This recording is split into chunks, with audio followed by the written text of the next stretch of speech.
गरुड़ पुराण कहता है कि जहाँ जीवन है वहाँ मृत्यु भी है। जो जीवन को ग्रहण करता है वह मृत्यु को भी ग्रहण करता है, अर्थात जिसका जन्म हुआ है उसका मृत्यु निश्चित है।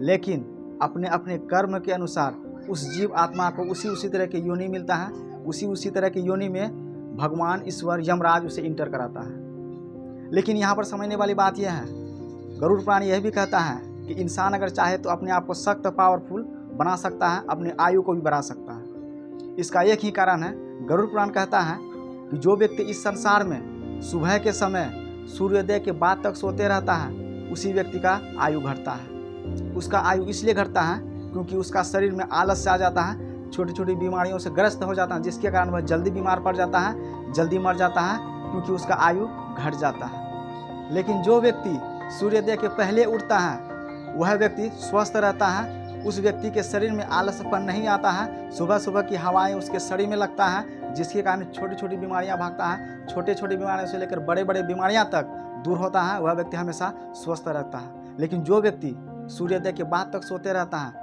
उसी का शरीर में आलस्यपन आ जाता है, उसका शरीर पीड़ा में आ जाता है, उसका शरीर में पूरे बीमारी आ जाता है, जिसके कारण वह व्यक्ति ठीक तरह से किसी भी काम को नहीं कर पाता है, वह अस्वस्थ रहता है, उसकी आयु घट जाता है, आयु घटने के कारण जल्दी मर जाता है। गरुड़ पुराण यह भी कहता है कि इंसान चाहे तो अपने आप को सख्त, पावरफुल और स्वस्थ बना सकता है, अपनी आयु को भी बढ़ा सकता है। वह कैसे?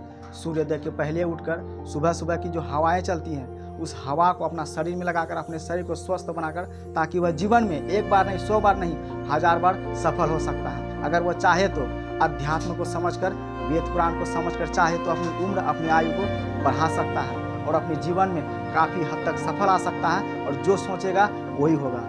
हमें अध्यात्म को समझना होगा, हमें वेद पुराण को समझना होगा, ताकि आप जीवन में किसी भी काम को आसानी से कर सके। आपका शरीर हमेशा स्वस्थ रहेगा, आप कभी भी अस्वस्थ नहीं रहेंगे, आपका मन, बुद्धि, दिमाग तेज होगा, आप किसी भी काम में हमेशा सफल हो जाएंगे। ये गरुड़ पुराण का कहना है। नमस्कार।